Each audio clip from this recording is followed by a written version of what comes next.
দর্শন শুনেন বন্ধুগণ, প্রতিবন্ধী পিতার সন্তান আসিয়া বেগম,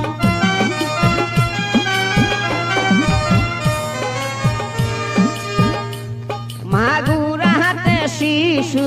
দর্শন শুনেন বন্ধুগণ,